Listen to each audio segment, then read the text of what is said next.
ओम भूर्भुवः स्वः तत्सवितुर्वरेण्यं भर्गो देवस्य धीमहि धियो यो नः प्रचोदयात्। आज हमको बहुत हर्ष का अनुभव हो रहा है। जो सारे देश और विदेश के युवा भाई बहन, विशेषकर किशोर और कुमार अवस्था के बालकगण निरंतर साधना कर रहे हैं और यह विशेष साधना नवसृजन की साधना 30 अप्रैल 2021 से प्रारंभ हुई और आज 30 अप्रैल 2024 तक अनवरत 3 वर्षों तक यह साधना हमारे युवा मंडलों द्वारा बराबर संपन्न होती रही है। बंधुओं, साधना केवल 3 वर्ष की ही नहीं होती, बल्कि गायत्री परिवार, युग निर्माण योजना, गायत्री तपोवन मथुरा, शांति कुंज हरिद्वार के साधना का इतिहास बड़ा लंबा है। परम पूज्य गुरुदेव ने 15 वर्ष की अवस्था में, जिस अवस्था में मुझे हर्ष है कि इस समय लगभग 5000 बच्चे इस साधना में संलग्न हैं।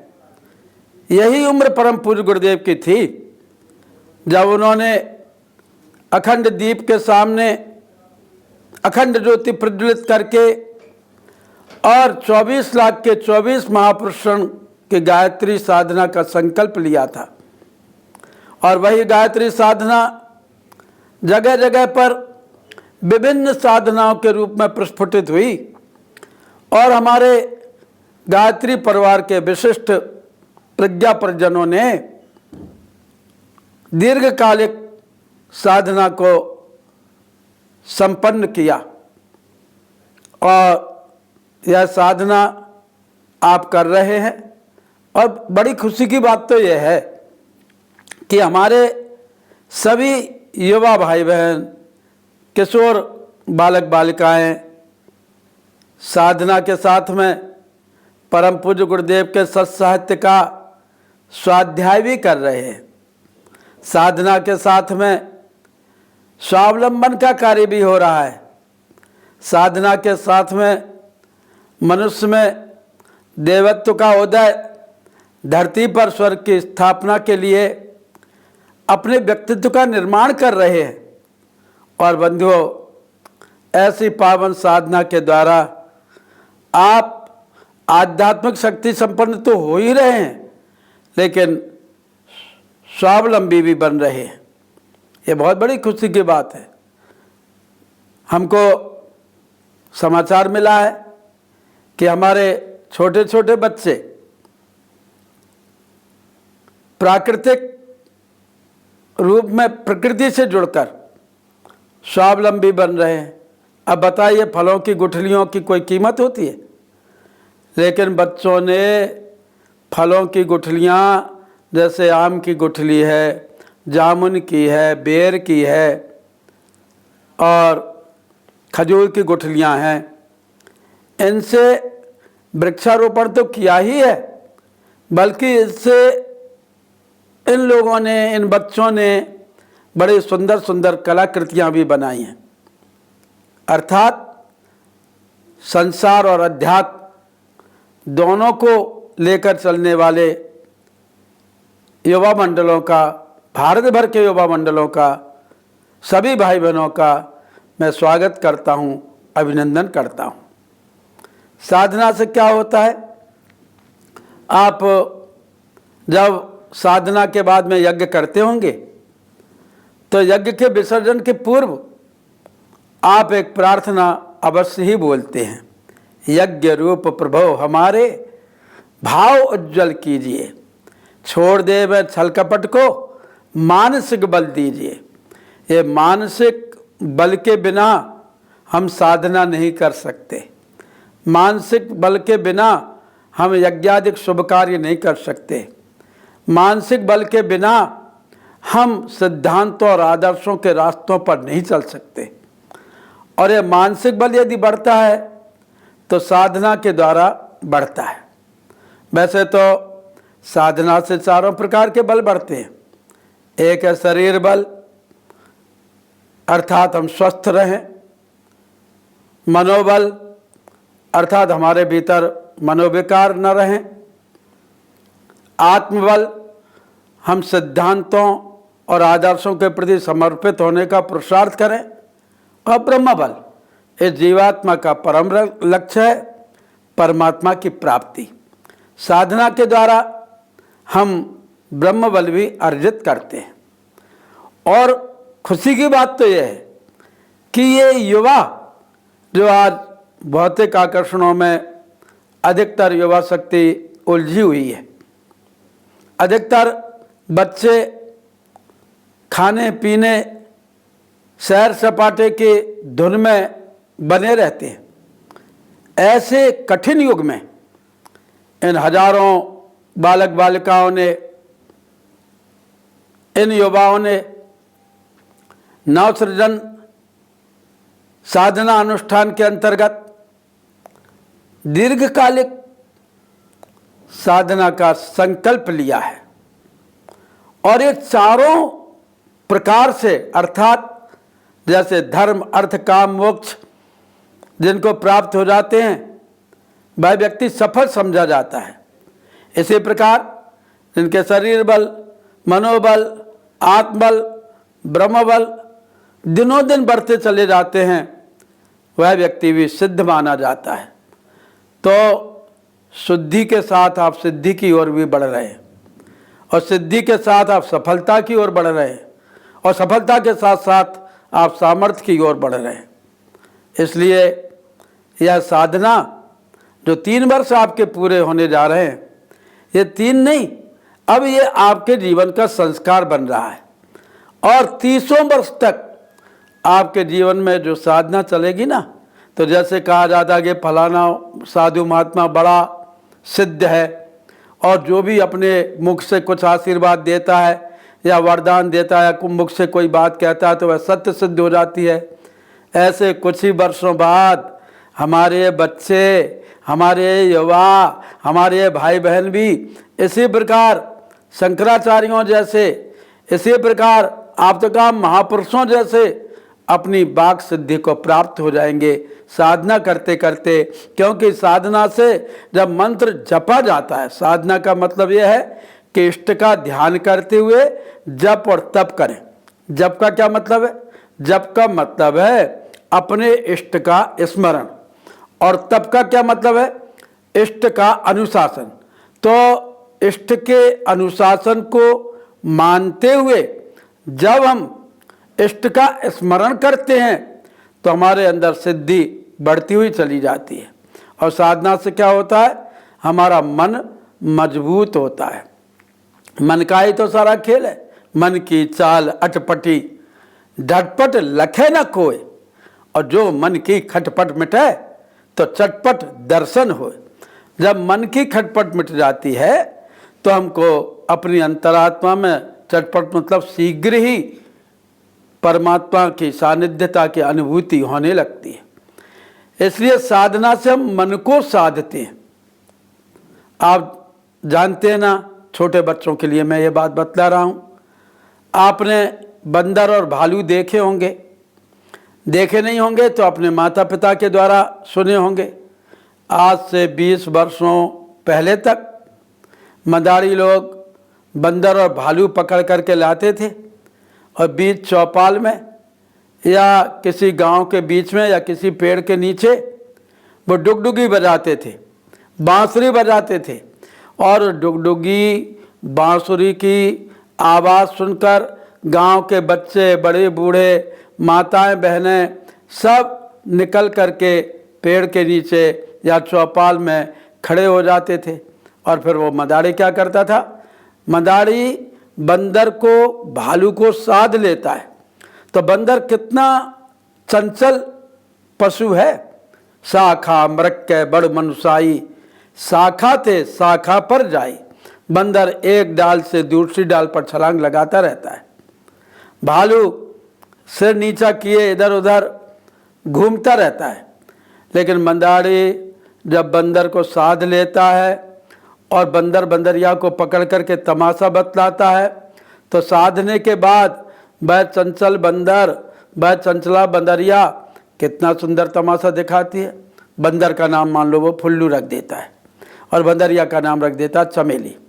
फिर वो बंदर से कहता क्यों फुल्लू, तो जब दूल्हा बनता है, तेरा विवाह होता है और ससुराल जाता है तो कैसे चलता है, तो उछल कूद करने वाला बंदर भी मंदारी के द्वारा साध लेने के बाद और बड़े धीरे धीरे पैर रख करके बड़ा मस्त होकर के सीना तान करके चल करके बताता है।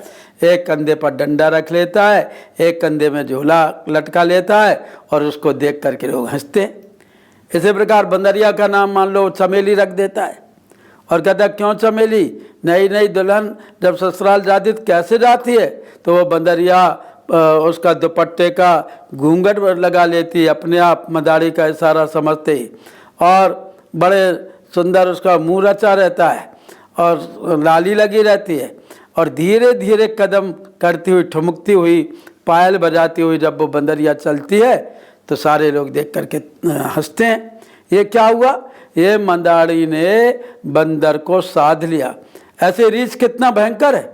जब रीछ को, भालू को जब मंदारी साध लेता है और रीछ से कहता क्यों कालू, तेरे लिए जंगल में शिकार मिलता है तो कैसे झपड़ता है, तो हा हा करके एकदम आगे बढ़ता है तो लोग पीछे को हट जाते हैं कि भालू हमको ना काट खाए।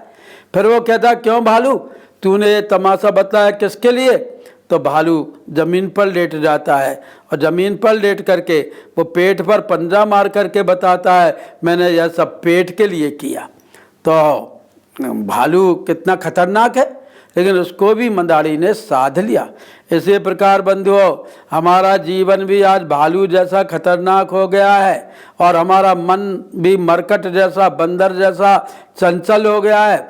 इसको साधने के लिए कौन सी लगाम है, इसको साधने के लिए लगाम कौन सी है, वो है साधना की लगाम। और ये तमाशा दिखा करके साधने वाला कौन है, वो हमारा है सदगुरु। तो सदगुरु के संरक्षण में जब अपने मन को साध करके जब हम कोई कार्य करते हैं तो मन के हारे हार है, मन के जीते जीत, पार ब्रह्म को पाइए मन ही की प्रतीत, हम परमपिता परमात्मा की प्राप्ति कर लेते हैं।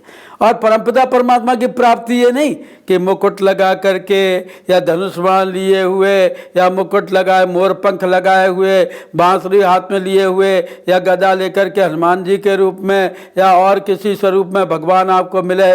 भगवान मिलेगा तो आपके सामर्थ्य के रूप में आपको मिलेगा, आपके सफलता के रूप में आपको मिलेगा। भगवान मिलेगा तो आपके उच्च जीवन के रूप में भगवान प्राप्त होगा।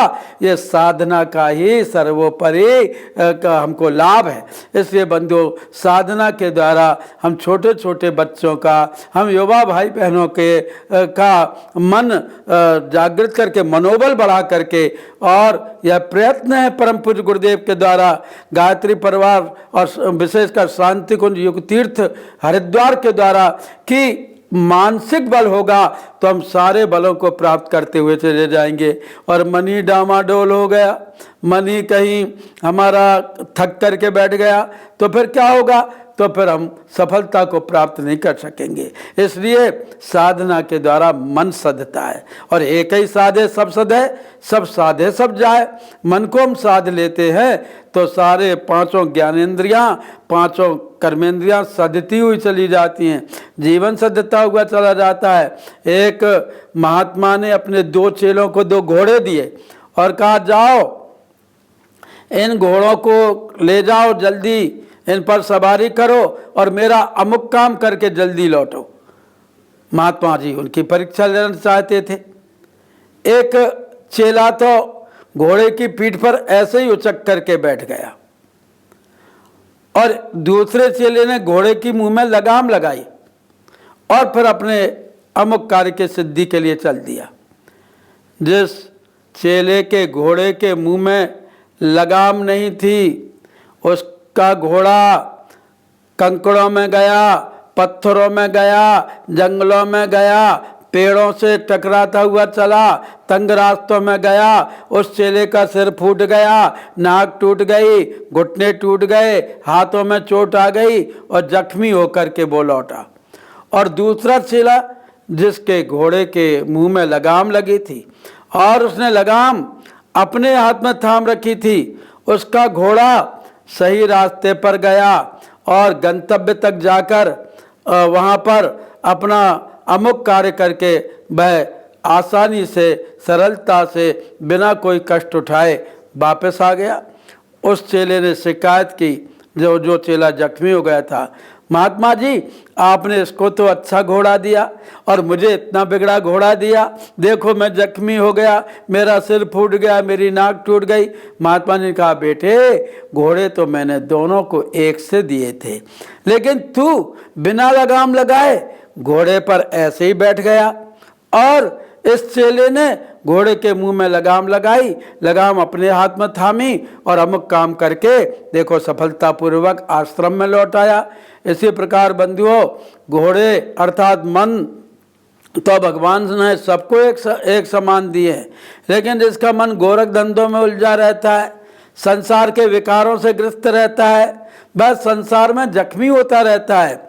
और जिस मन रूपी घोड़े में हमने साधना रूपी लगाम लगा रखी है, वह फिर विकारों से ग्रस्त नहीं होता, फिर वो ऊबड़ खाबड़ रास्तों में नहीं जाता, फिर उसका मन विचलित नहीं होता। और दिनों दिन जैसे जैसे हम अपनी मंजिल को पार करते हैं, वैसे वैसे सफलताएं हमारे हाथ में प्राप्त होती हुई चली जाती हैं। इसलिए बंधुओं, युवाओं, बच्चों, बालकों, मैंने आपसे सरल भाषा में, वैसे तो साधना बड़ा कठिन ज्ञान शास्त्र है, साधना का मार्ग तो अति कठिन है, लेकिन मैं उन गहराइयों में न जाकर, वैराग्य की ओर न जाकर, ज़्यादा लंबी चौड़ी अध्यात्म की बात न कहकर आपसे व्यवहारिक बात कह रहा हूँ कि जिसने अपने मन को साध लिया, एक साधे सब सदे, सब साधे सब जाए, तो वह इस संसार में सफल होता है। और मन को साधने की लगाम का नाम है साधना। इसलिए आप जो दीर्घकालिक गायत्री मंत्र की साधना कर रहे हैं, अर्थात जप कर रहे हैं, 1 घंटा जप करते हैं या आधे घंटे जप करते हैं, जाप से हमारे पाप नष्ट होते हैं। और जो मंत्र लेखन कर रहे हैं, मंत्र लेखन तो जाप से भी और भी अच्छा है। क्यों? क्योंकि जप से हम हो सकता है आंखें भी खोल लें, इधर उधर भी देखते रहें, जप के समय हो सकता है हमारे कान और कुछ भी सुने। लेकिन जब आदमी मंत्र लेखन में तल्लीन होता है, कोई भी बच्चा मंत्र लिखता है, तो उसकी उंगलियां, उसका मन, उसका दिल, उसका दिमाग, उसकी आँखें मंत्र लेखन की ओर ही रहती हैं। जैसे कि मंत्र लेखन कहीं अशुद्ध ना हो जाए, तो मंत्र लेखन भी एक बड़ी ही अच्छी साधना है और मंत्र जप भी अच्छी साधना है। आप मानसिक जप भी कर सकते हैं। मन में किसी प्रकार का अफसोस न लाएं कि आज हम जप नहीं कर पाए, अब क्या होगा। आप यदि बस में सफ़र कर रहे हैं, मेट्रो में सफ़र कर रहे हैं, ट्रेन में सफ़र कर रहे हैं, और जितनी देर आपने साधना में घर पर समय आप जितनी देर लगाते हैं, उतना ही आप सफ़र में, मोबाइल में या व्हाट्सएप में या फेसबुक में समय ना लगाकर शांति से बैठे रहें और शांति से बैठे बैठे आप मानसिक जप कर लें। क्योंकि यज्ञानाम जप यज्ञोस्मि, भगवान ने कहा है कि यज्ञों में मानसिक यज्ञ, जप यज्ञ मैं ही हूँ, तो आपका यज्ञ भी हो जाएगा, आपका जप भी हो जाएगा। तो गायत्री मंत्र की साधना से हमारे अंदर प्राण शक्ति का आविर्भाव होता है, हमारे अंदर मनोबल बढ़ता है, हमारे अंदर आत्मबल बढ़ता है, हमारे अंदर जो है आपका ये ब्रह्मबल बढ़ता है और शरीर बल तो बढ़ता ही है, क्योंकि शरीर को जो खुराक मिलना चाहिए अपने आप हमारे अंदर वैसे विटामिन्स पैदा होते हुए चले जाते हैं। हम बुरे विचार करते हैं तो हमारे अंदर जहर पैदा होता है, हम मंत्र जपेंगे तो हमारे अंदर अमृत बरसेगा, तो अपने आप हमारा शरीर स्वस्थ होता हुआ चला जाएगा। इसलिए मैं आपसे यही निवेदन कर रहा हूँ कि जो आपने यह बीड़ा थाम लिया है, यह जो संकल्प ले लिया है, जो लगाम आपने साधना की अपने हाथों में थाम ली है, इससे आपके प्राण शक्ति का आविर्भाव होगा। गायत्री मंत्र की साधना क्यों करें? क्योंकि गय कहते हैं प्राण को, त्रि कहते हैं त्राण को। जो देवी हमारे, जो शक्ति हमारे प्राणों को त्राण दिला दे, प्राणों का त्राण दिलाने का मतलब है छुटकारा। किन से छुटकारा? हमारे मन रूपी गाय का बछड़ा कई प्रकार के खूंटों से बंधा है। काम, क्रोध, लोभ, मोह, द्वेष, दंभ, भय, ईर्ष्या, असूया, अज्ञान, अहंकार, मुसीबतें, परेशानी, बीमारियां और तरह तरह की आफत हमारी ज़िंदगी में आती रहती है। इन सबसे छुटकारा दिलाने वाली दैवी चेतना का नाम गायत्री है। और आप तो इतने बड़े सौभाग्यशाली हैं जिन परम पूज्य गुरुदेव को गायत्री का साक्षात्कार 15 वर्ष की अवस्था में ही हो गया था, जिन परम पूज्य गुरुदेव को दादा गुरु का साक्षात्कार 15 वर्ष की अवस्था में हो गया था, और 15 वर्ष सन 1926 से लेकर के परम पूज्य गुरुदेव ने सन 46 तक और उससे आगे 50 तक निरंतर 24 लाख के 24 महापुरुषण किए। और उन्होंने सन 1958 में आकर के अपने इस महापुरुषण का बहुत बड़ा ब्रह्मास्त्र एक यज्ञ किया, जिसको नरमेध यज्ञ कहते हैं, और उससे फिर लाखों गायत्री परिवार के परिजनों को जोड़ते हुए चले गए। वो गायत्री मंत्र की साधना का ही बीज मंत्र था, वो गुठली थी, वो बीज था जो इतने बड़े वटवृक्ष के रूप में, साधना के वटवृक्ष के रूप में। क्यों? क्योंकि गायत्री की साधना लोगों ने क्यों की? बिना लाभ के तो कोई करता नहीं है। तो इतने 12 करोड़ लोगों को कुछ ना कुछ, हर व्यक्ति की जिंदगी अपने आप में गायत्री साधना के एक इतिहास है, उनको कुछ ना कुछ लाभ हुआ है, तब इतने विस्तार से गायत्री मंत्र की साधना का यह वटवृक्ष पल्लवित हुआ, पुष्पित हुआ, फैला, विराट बनता हुआ चला गया। 12 करोड़ व्यक्ति इस गायत्री मंत्र से का लाभ प्राप्त कर रहे हैं, और मैं आप भी लोग हैं। ये तो बहुत बढ़िया बात है कि 5000 बच्चे और युवा इससे एक एक जगह जुड़े हुए हैं, और ऐसे जाने कितने प्रज्ञा मंडल, कितने युवा मंडल बैठ कर के यह नवसृजन साधना को संपन्न कर रहे हैं और इसके द्वारा लाभ प्राप्त कर रहे हैं। घर में भी सुख शांति आ रही है, जीवन में भी सुख शांति आ रही है, चारों प्रकार का बल भी बढ़ता हुआ चला जा रहा है। तो ऐसे सुंदर समय में आपने आज 3 वर्ष पूरे किए हुए हैं, और इन 3 वर्षों में आपका जीवन जरूर, आप अगर अपना आत्मनिरीक्षण करेंगे, अपना स्वयं का परिवेक्षण करेंगे, इंस्पेक्शन करेंगे, तो पता लगेगा कि साधना के पूर्व हमारा क्या जीवन था। और जैसे जैसे हमने साधना की, हमको भौतिक, आध्यात्मिक, मानसिक, शारीरिक, पारिवारिक, सामाजिक हमारी परिस्थितियों में कितना आमूल चूल परिवर्तन हुआ है, यह सब अनुभव करने की बातें हैं, और आपने अनुभव किया है। और ऐसे समय में जब आपने यह अनुभव किया तो आप लोगों को और भी प्रेरणा दें। ये 3 वर्ष की जगह अभी 5 वर्ष तक चले, 5 वर्ष की जगह ये 10 वर्ष की आगे तक बढ़ती चली जाए। और जब ये छोटे छोटे खिलते हुए पुष्प, जब ये छोटे छोटे हरे भरे पौधे बड़ी उम्र तक पहुंचेंगे, तो ये अपने आने वाले परिजनों को, अपने आने वाले निकट के रिश्तेदारों को और प्रेरणा दे सकते हैं कि साधना के द्वारा देखो हमको क्या लाभ प्राप्त हुआ। तो परम पूज्य गुरुदेव ने उंगली नहीं बताई, उन्होंने खुद साधना की। परम बंदरिया माता जी ने साधना की, परम श्रद्धेय आदरणीय डॉक्टर साहब ने साधना की, परम श्रद्धेय आदरणीय दीदी ने साधना की। और इस समय आपको मालूम है ना, युवा जगत के सम्राट हम आप सब जिनसे परिचित हैं और जिन्होंने युवा जागरण के द्वारा देश में एक नई नवल क्रांति पैदा कर दी और जो नशा निवारण संकल्प लेकर के सारे देश और विदेश में परम पूज्य गुरुदेव की चेतना की धूम मचा रहे हैं। वे हमारे सम्मानीय डॉक्टर चिन्मय पंड्या जी, जिनको हम भैया के रूप में जानते हैं, भैया जी के रूप में जानते हैं, उनकी भी कितनी विलक्षण साधना है। सुबह 4 बजे से उनकी साधना प्रारंभ होती है, 8 बजे फिर वो उनकी अपनी भेंट गोष्ठी से लेकर के और अन्य मंची कार्यक्रम प्रारंभ होते हैं। सुबह से जब तक सूर्यास्त नहीं हो जाता तब तक वो जल पर ही रहते हैं, पेय पदार्थ पर ही रहते हैं और सूर्यास्त के बाद में फिर वो 24 घंटे में एक बार भोजन करते हैं। कितना गायत्री मंत्र का जप करते होंगे, कितनी साधना करते होंगे, उनके मुखमंडल पर एक अपूर्व तेज है। ये सब तेज कहाँ से आता है? ये कहीं किसी प्रकार के क्रीम से या किसी प्रकार के फेस वॉश से नहीं आती है, बल्कि साधना के द्वारा हमारे भीतर की शक्तियाँ जागृत होती हैं और वही हमारे मुखमंडल पर तेज के रूप में चमकती हैं। तो आपके सामने उदाहरण प्रस्तुत हैं। वैसे तो हम सप्त ऋषियों का भी उदाहरण दे सकते थे, हम आपको 88,000 ऋषियों का भी उदाहरण दे सकते थे, हम आपको आदिगुरु शंकराचार्य से लेकर के संत ज्ञानेश्वर तक के उदाहरण दे सकते थे, लेकिन मैंने प्रत्यक्ष उदाहरण दिए परम पूज्य गुरुदेव, श्रद्धेय डॉक्टर साहब, श्रद्धेय दीदी, श्रद्धेय भैया और इसके अलावा हमारे जितने भी युवा भाई बहन साधना कर रहे हैं वो सब देख रहे हैं कि उनमें कितना परिवर्तन होता हुआ चला जा रहा है।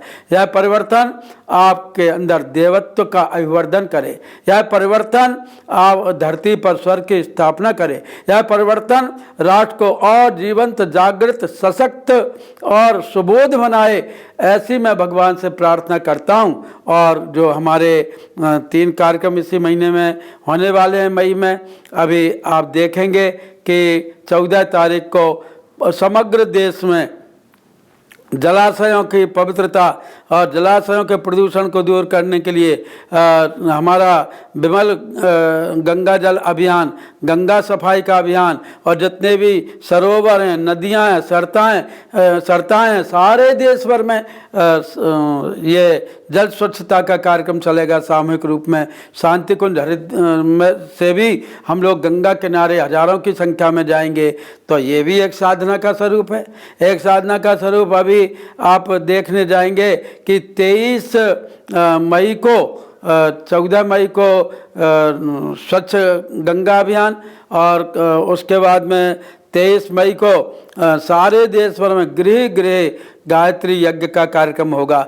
हमारे हरिद्वार में ही कम से कम 1000 घरों में हमारे शिवरार्थी और यहाँ के कार्यकर्ता दंपति और कार्यकर्ता बच्चे जा करके हरिद्वार में यज्ञ कराएंगे। जगह जगह पर किट बनाना शुरू हो गए हैं। इसी प्रकार सारे देश भर में गृह गृह गायत्री यज्ञ का कार्यक्रम चलेगा। और फिर 31 मई को तम्बाकू नशा निवारण का कार्यक्रम बड़े व्यापक पैमाने पर चलेगा। साधना के साथ में आप इन रचनात्मक कार्यों में भी लगें। वैसे तो आप रचनात्मक कार्य कर रहे हैं, आप स्वावलंबन का कार्य कर रहे हैं, साधना का कार्य चल रहा है, मिशन के विस्तार का कार्य चल रहा है, साहित्य सृजन का और साहित्य विस्तार का कार्यक्रम चल रहा है, अखंड ज्योति के साधकों को और पाठकों को बढ़ाने का सृजन कार्य चल रहा है। लेकिन इसके साथ साथ आप और अधिक उमंग उत्साह के साथ में शांति कुंज की युग चेतना से जुड़ेंगे तो साधना का, स्वावलंबन का, इन आंदोलनों का, इन रचनात्मक कार्यक्रमों का लाभ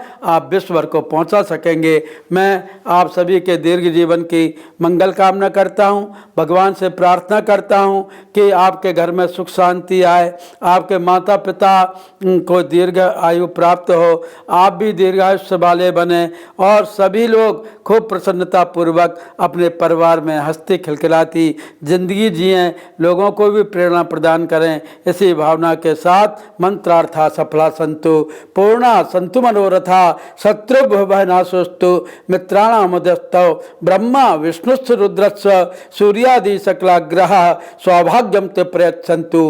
वेद मंत्रार्थ कल्पका, वेद मंत्रार्थ कल्पका। ओम शांति शांति शांति। हमारे YouTube चैनल शांति कुंज वीडियो गायत्री परिवार को सब्सक्राइब करें एवं बेल आइकन जरूर दबाएं ताकि गायत्री परिवार की विभिन्न गतिविधियों की जानकारी आपको मिलती रहे।